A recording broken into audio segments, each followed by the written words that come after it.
Broadcasting Region 1. Region 1. This is BBS. Bicol Broadcasting Systems Incorporated. DWLV 91.9 MHz. Your news and music stations. BBS. Basta Bareta. Sigurado.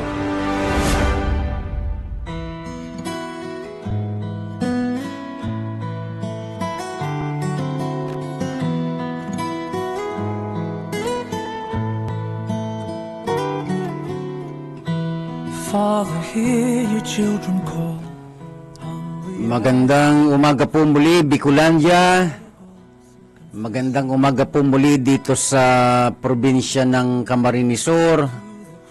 At magandang umaga po dito sa lungsod ng Naga. Magandang umaga po sa lahat ng inaabot ng signal na ito, Luzon, Visayas, Mindanao, at sa lahat ng panig ng mundo na inaabot po ng ating online, sapagkat tayo po ay on air and online kahit na walang load, walang data, walang wifi, basta may radyo, ay mapapakinggan po tayo. So muli po, magandang umaga sa inyong lahat. Ilang araw na lang, patapos na tayo ng buwan ng Hulyo. Ang bilis-bilis. Sige po, ngayong umaga, muli ay simulan natin ang ating araw. Simulan po natin ang ating umaga na mayroong pagnanais na kausapin ng Diyos, sapagkat ang layon po ng pananalangin ay hindi lamang para humingi sa Panginoon, kundi ang pinakalayon talaga kung bakit tayo nakikipag-usap sa Diyos pagkagising pa lang sa umaga, hindi para humingi, kasama na yon, pero ang pinakauna talaga ang layo ng ating pagdulog sa Diyos sa panalangin pagkagising pa lang sa umaga ay yung pagpapakita na mayroong tayong pagpapasakop sa Diyos. Nagnanais tayo ng isang palagian at malapitang ugnayan sa Diyos. At kapag nangyari naman yon, the rest, si Lord na ang bahala. Actually, ang mga pangangailangan natin, alam naman talaga ng Panginoon yan. Ang pinakalayon talaga kung bakit pagising sa umaga, tayo ay dumadalangin para kilalanin ang Diyos sa ating buhay na siya ay talagang kailangan natin sa buhay. Then the rest, huwag po tayong mag-alala. Pagka nakita talaga ng Panginoon na hinahanap natin siya, yung mayroon tayong pusong kumikilala sa Kanya ng totoo, the rest, maniwala po kayo. Si Lord ang bahala sa atin, hindi niya tayo pababayaan. Okay? So, muli po, sa ngalan po ng Alliance of Ministries of Metro Naga Incorporated, ako po muli ang inyong lingkod, Pastor Luis Bulaños, at sa technical, si Sir Stephen Fabis. Sa loob ng ilang mga minuto, tayo ay muling magsasama-sama sa pag-aaral na ito. Simulan natin ang ating umaga na mayroong pagnanais na alamin ang mga aral ng Panginoon na siyang magiging gabay ng ating pamumuhay sa buong maghapon. Simulan po natin ito sa panalangin. Pwede po kayo makiisa sa akin. Manalangin po tayo. Ama naming Diyos na nasa langit, muli po kaming nagpapasalamat sa iyong patuloy na pagbibigay sa amin ng buhay. Salamat sa panibagong araw, salamat sa panibagong kalakasan, salamat sa panibagong pag-asa, salamat sapagkat sa buong maghapon anuman ang aming kakaharapin ng mga hamon ng buhay, kakayanin at malalampasan po namin ang lahat ng ito dahil ikaw ang Diyos na may awa, Diyos na mahabagin sa amin, Diyos na nagbibigay sa amin ng lakas. Ngayong umaga sa aming pag-aaral, dalangin po namin sa aming pakikinig ng iyong mga aral, ang banal mong Espiritu muli ang siyang magbigay po sa amin ng pagkaunawa. Ito ang aming dalangin, pagpalain niyo po ang lahat ng makikinig ngayon at manunood. Sa pangalan, Ama, ng aming Panginoong Hesukristo. Amen. Mula po rito sa Galatia, kabanatang 6, talatang 9. Ganito po ang nasusulat.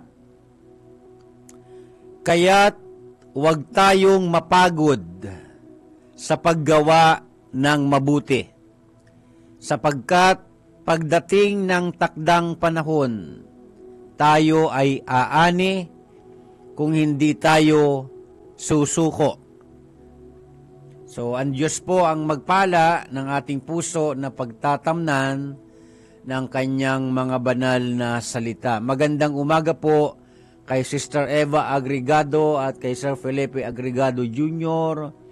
Magandang umaga din po kay Ma'am Emmy Briones at kay Ma'am Nani Nazareno Pelinya. Magandang umaga po maging kay Sir Domingo. Okay po. At magandang umaga din po kay Ma'am Lourdes Garrido at sa lahat pa po ng makakapanood ngayon at sa magre-replay nito pagkatapos. So ngayong umaga, tatalakayin po natin ang kahalagahan na tayo ay nabubuhay sa kabutihan. Sapagkat nabubuhay po tayo ngayon sa isang panahon na ang sabing mismo nga ng Biblia, kung magbabasa po tayo ng Biblia sa sinasabi ng Biblia na sa Efeso kabanatang 5 talatang 16, kung may Biblia kayo pwede po ninyong basahin. Sinasabi diyan, dinidescribe po diyan na ang ating panahon sa kasalukuyan ay masama. Meaning, ang mga nangyayari sa ating kapaligiran ay nagpapahiwatig na ang mga tao ay maraming tao ang naliligaw ng landas. Ano po, na imbis sila ay lumakad ayon sa disenyo ng Panginoon, ay lumalabas sila sa ganoong kaisipan. Ano po, may mga taong nagpapakasama. At yan din po ay inihula sa aklat ng Daniel, di ba? Na balang araw ang masama ay lalo pang magpapakasama at ang mabuti ay lalo pang magpapakabuti. So magandang umaga po kay yun. Ang nakalagay po rito ay Briones Sargento. Tama po ba? Yan. Magandang umaga din po from Sargento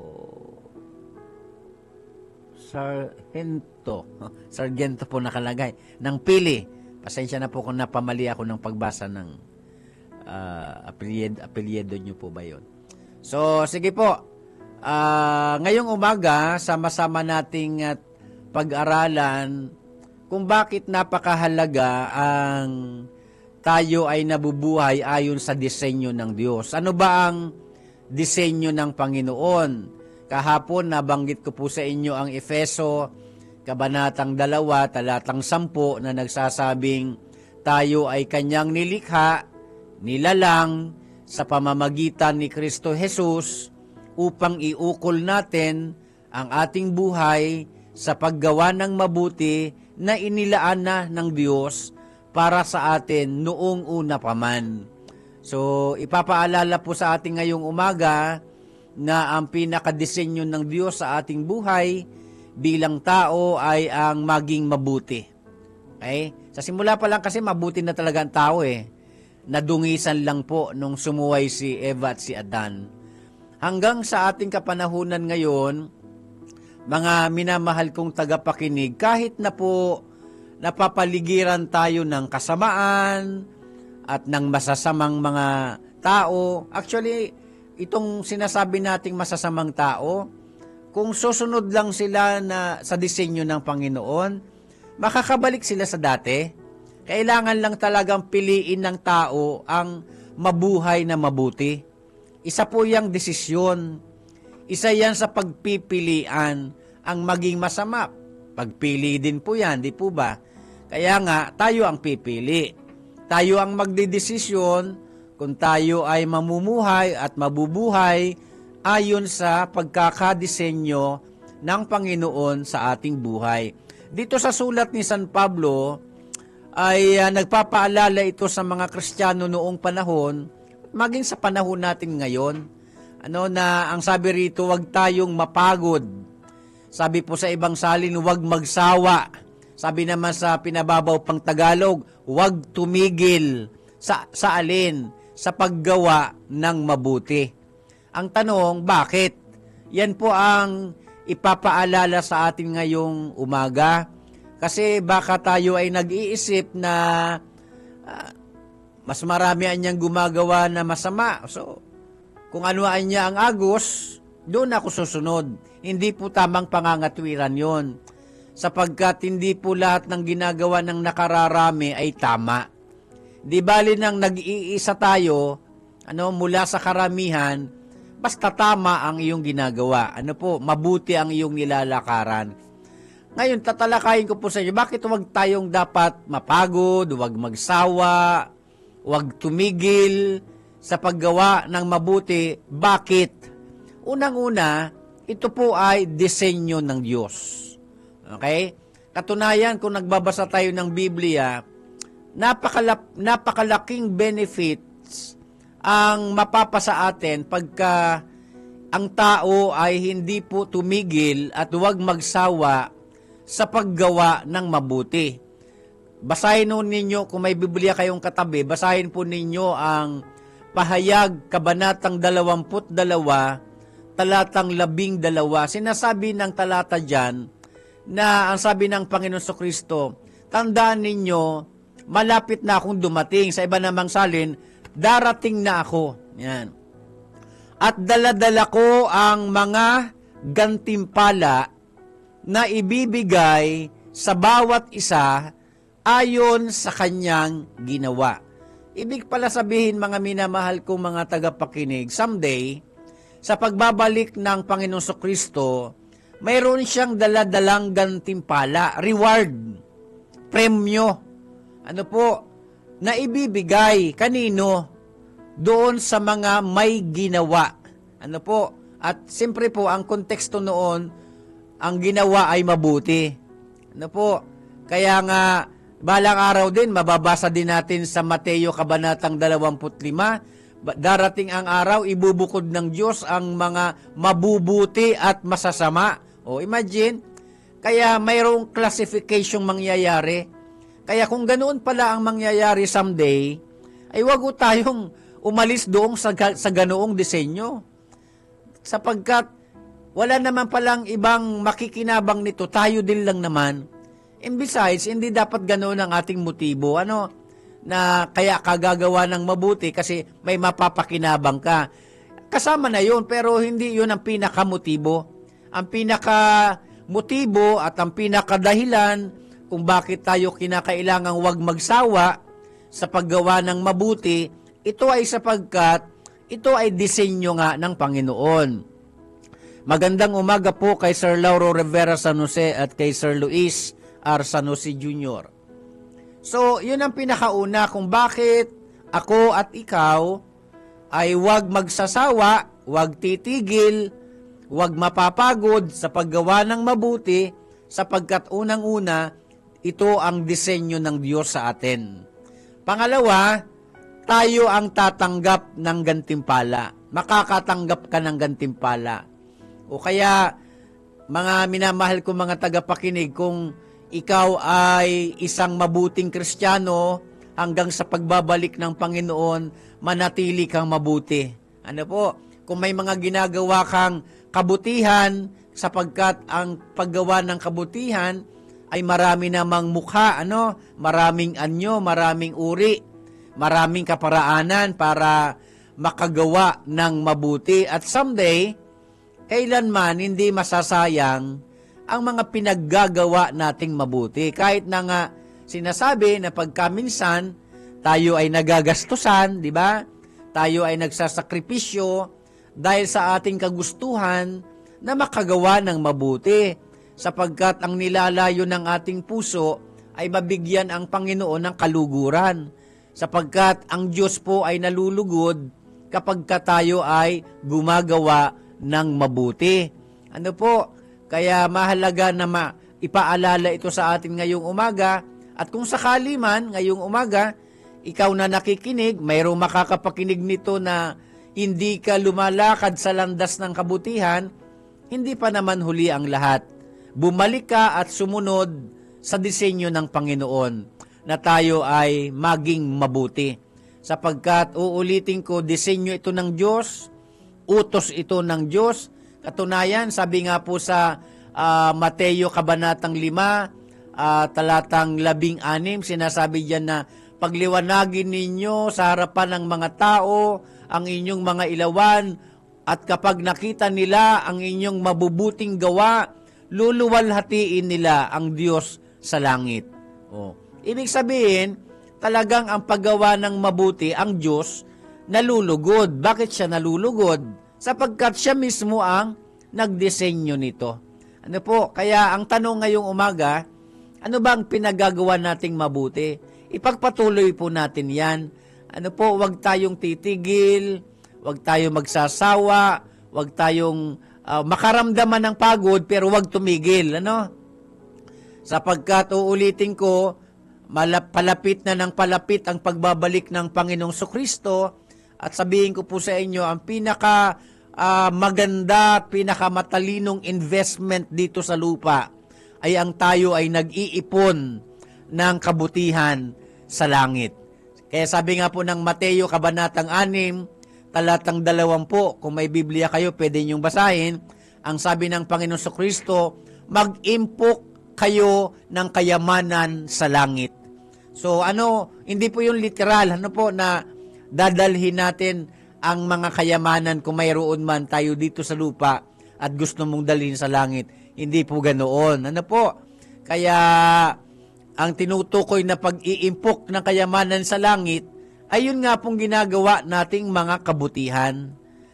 Kaya uulitin ko sa mga nakikinig ngayon, huwag po kayong tumigil sa paggawa ng mabuti. Napakaraming paraan para maging mabuti. Isa kang ama, maging mabuti kang asawa at maging mabuting ama. Isa kang ina, maging mabuti kang ina. Isa kang saan ka manilagay ng Panginoon? Ikaw ba ay isang boss? Ikaw ba ay isang amo? O maging mabuti kang amo, maging mabuti kang employer sa iyong mga employee. Diba? At kung katulad namin na mga church minister, isa kang church pastor, maging mabuti kang pastor. Maging mabuti kang tagapangalaga ng mga tupa na ipinagkatiwala lamang ng Diyos. At huwag itong kakasangkapanin para lamang magkamal ng pera, kundi lagi po tayo nandoon sa pinakalayo ng buhay, ang maging mabuti. Kung dati man ay hindi tayo naging mabuti, tapos na yon. Ang mahalaga, yung ngayon. Gamitin mo ng tama ang kasalukuyan, gumawa ka ng mabuti, patuloy at patuloy at patuloy na gumawa ng mabuti.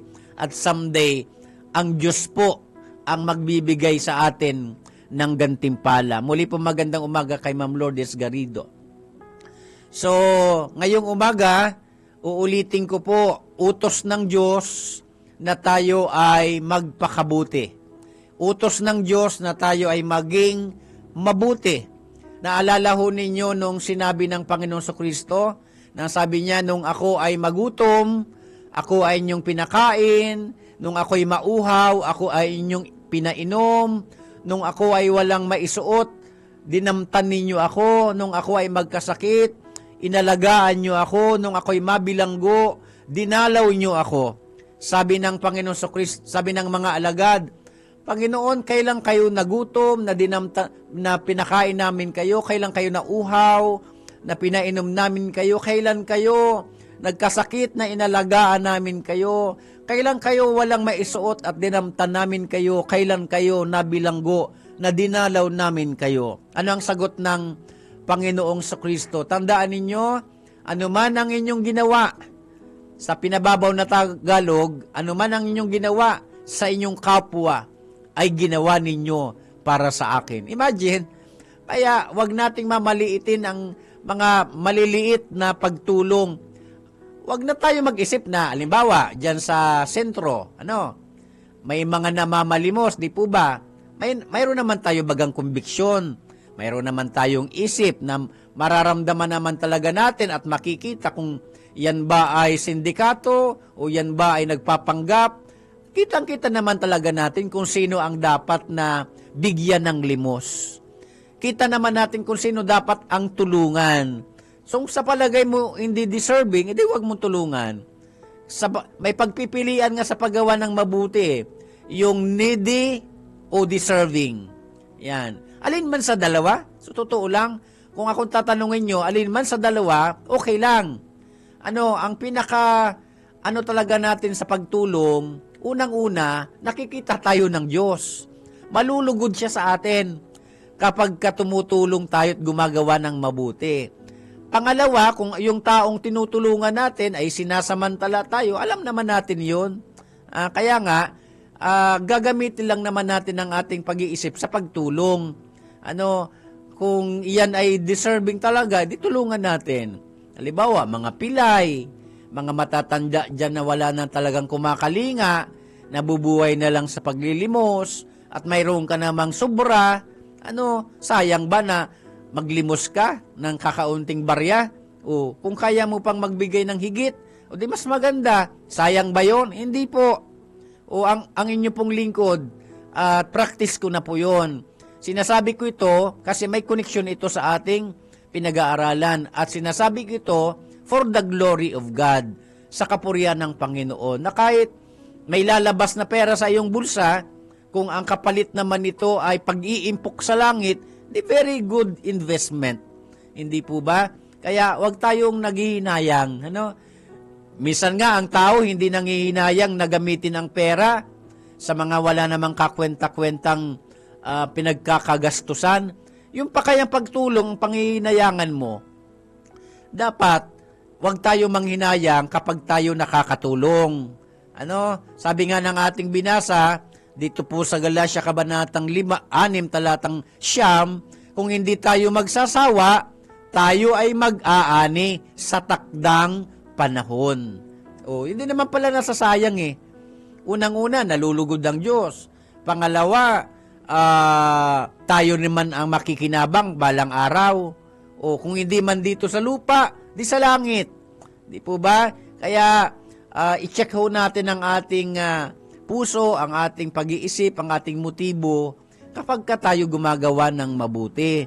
Tiyakin natin na ito ay pagsunod sa disenyo ng Panginoon. Kapag ang ginagawa nating mabuti, pagtulong, ay ayon sa disenyo ng Panginoon, hindi ito masasayang. Uulitin ko po sa inyo.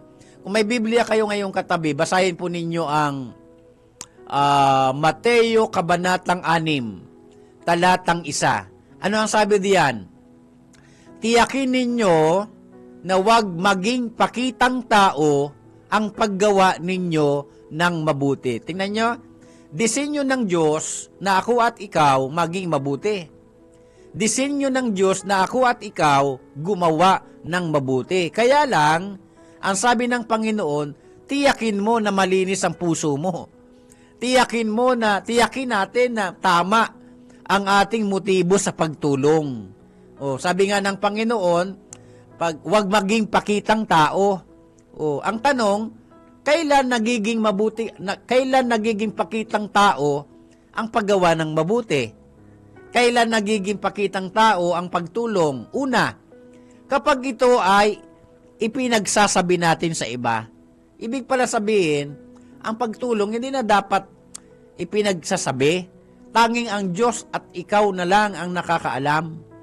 Sabi nga ng Panginoon, walang kakamting gantimpala ang sinumang gumagawa ng mabuti tapos ito ay kanyang ipinagsasabi. Pangalawa, kailan nagiging hindi mabuti o kaya nagiging pakitang tao ang paggawa ng mabuti? Pangalawa, pagka ipinagyayabang. Gumawa tayo ng mabuti pero no need na magyabang. Sasabihin natin na yung tao nga yung taong yan, tinutulungan ko yan.